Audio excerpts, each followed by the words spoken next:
The year 2014 saw millions of South Sudanese on the move, fleeing a conflict that erupted 1 year ago.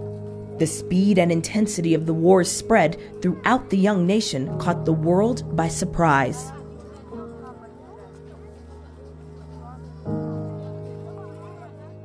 Since last December, more than 2 million children, women, and men have been uprooted from their homes. Close to 500,000 have become refugees. Many walked for days or months to reach safety in neighboring countries of asylum, arriving hungry, dehydrated, and scared. Most of the arrivals are children, as many as 70% under the age of 18. Almost 35,000 South Sudanese children have fled without their parents and relatives. It's estimated that around 12,000 children have been recruited or used by armed groups. It's been called a children's crisis, leading to another lost generation.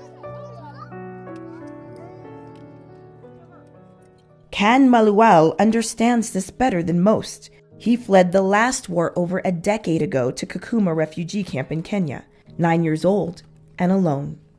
He returned home in 2007, hopeful that his country had finally found peace. But now he's back in Kakuma. I feel bad to come back. I never knew that I would be called a refugee again. This time he's using his past experience to help the next generation of traumatized children. They need someone to be there with them, someone to support them, someone to help them, someone to report all the challenges that are facing them in the camp, to keep hope alive. Humanitarian agencies are working tirelessly to meet the needs of the hundreds of thousands of refugees spread across the region. Ethiopia is hosting more than 190,000 new refugees from South Sudan. Some 130,000 went to Uganda, while Sudan has received more than 110,000, and Kenya is hosting more than 44,000 refugees. The numbers continue to grow.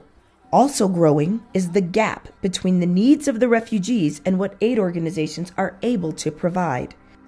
In November, food rations in Kenya had to be cut in half, leaving families reduced to having just enough for 1 meal a day. In Ethiopia, child malnutrition rates for South Sudanese refugees remain at a critical level.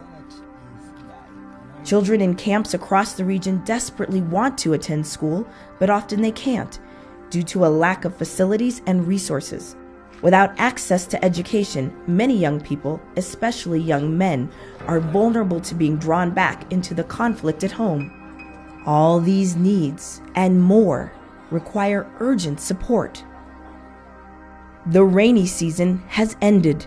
The threat of both fighting and famine loom over South Sudan, along with a surge in the numbers of men, women, and children fleeing for their lives.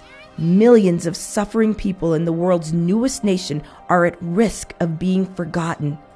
It's a risk the world cannot afford to take.